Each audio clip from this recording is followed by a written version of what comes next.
The NBA playoffs tip off tonight, and I'm excited to watch the Boston Celtics take on the Dallas Mavericks. I'm going to try to be as objective as I can with my analysis for the series, but I have to be honest and say I'm a Boston Celtics fan, and so of course I'm really excited that I'm going to be watching my team play, and I'm going to have implicit biases that are going to feed into what I'm expecting to see in these finals. Now, one thing that worried me entering the playoffs for the Celtics is that as good as they are as a team, there's a lot of series where I could picture them not having the best player in the series, and that really matters in the NBA. But the East broke perfectly for them where they didn't actually face that scenario in any of their series. They didn't have to take on Giannis with the Bucks. They didn't have to take on Embiid with the Sixers. Even with the teams they faced, Butler was out for the Heat, and he's been a Celtics killer. Mitchell, who could play as the best player in the series, was out for half the series against the Cavs. Halliburton, who wasn't going to be the best player in the series, but was the best player for the Pacers, was out for half of the series. And so the Celtics have just had the best players in these series.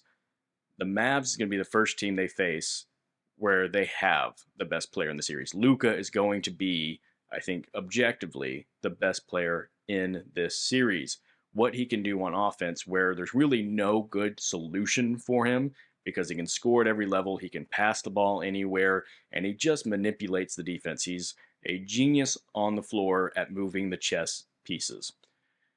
This is what I think is going to be the saving grace for the Celtics, is that they are going to have more of the remaining best players in the series. So if you look at the best players, you just take the two starting lineups and you rank their best players. I think Luka is the best player in the series. And then there's going to be some argument about where Kyrie falls, but I would put Tatum and Brown as the next best two in the series. Kyrie is the more dynamic player, or is more dynamic of a player than either of those two, and his highs are going to look a lot better. But I think just the consistent production of Tatum and Brown are both higher than Kyrie. So I would go Luka, Tatum, and then Brown. Then I'd put Kyrie. And then the next three spots I'd put Celtic stars. I'd put Porzingis, White, and Holiday, and you could shift around that order, but I think they're solidly the next three best players. So that gives Boston 5 of the top 7 players in this series. And then I think there's a little bit of a gap before you would list the 3 remaining starters for the Mavericks: PJ Washington, Gafford, Derrick Jones Jr.